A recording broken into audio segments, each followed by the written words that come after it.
السلام عليكم ورحمة الله تعالى وبركاته. غادي نحاول إن شاء الله في هذا الفيديو هذا نشرح أحسن البنك أو الوكالة البنكية اللي غتكون أحسن باش نفتح فيها واحد الحساب بنكي، باش غادي يكون يسر لي عملية أخذ المنحة الشهرية. كما تعرفون أن البنكة راه لابد من المصاريف. لا بنك لابد تاخذ منك واحد لا كوميسيون في كل شهر.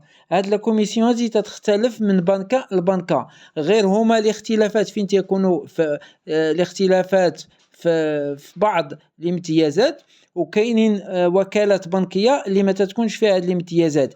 اذا انا تنشوف المعيار باش تنخدم، واش انا تنتعامل بزاف مع لي بنك ولا لا. الا انا كنت نتعامل مع لي بنك غادي نمشي لا بنك اللي احسن في الامتيازات، اللي عندها بزاف ديال الامتيازات بالنسبه لي كارت، بالنسبه للكارني تشيك. في حالة ما انا كنت ما تنتعاملش مع لا بنك، وانما خاصني غير نستافد في هذيك 24 رقم باش ندفعها، باش ناخذ هذيك المنحه ديال المنحه الشهريه اللي تيخولها الدعم الاجتماعي المباشر. في هذه الحاله هذه غادي نمشي نفتح في اي وكاله بنكيه، راه كلهم بالنسبه للمصاريف ولا لي فري راه كلهم بحال بحال، غير تيختلفوا في بعض النسب المئويه وبعض الامتيازات. يكفي انك غادي تفتح سواء في البوسطه، سواء في البنك الشعبي، سواء في القرض الفلاحي، سواء في اي وكاله، راه كاينه هناك امتيازات وكاينين هناك حلول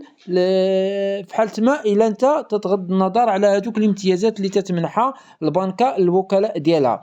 إذا في هذه الحالة هذه راه بنادم يمشي يستفد في هذاك الحساب البنكي في أي وكالة دفع، ولكن يحاول هو يختار واش هو اصلا تيتعامل مع هاد لابنك ولا لا، ولا عنده عمل مع البنكه. اذا في حاله ما الا عنده عمل مع البنكه يحاول يمشي لابنك اللي فيها الامتيازات كبار، سينو انه يمشي يفتح حساب عادي في اي وكاله، وما يطلبش بزاف ديال الامتيازات بالنسبه للكارني تشيك ولا لا كارت، يطلب غير وحده باش ما يكونوا عنده هذوك المصاريف ديال راس الشهر كثار. هما راه البليبار ولا الاكثريه ديال الوكالات لابد من 30 درهم 33 درهم للفوق، هذه شهريا. بالنسبه ديال المعلومه باش نحاولوا نبينوا بان الوكالات كلهم راه تستفد من هذه الكوميسيون هذه شهريا اللي هي 33 درهم فما فوق.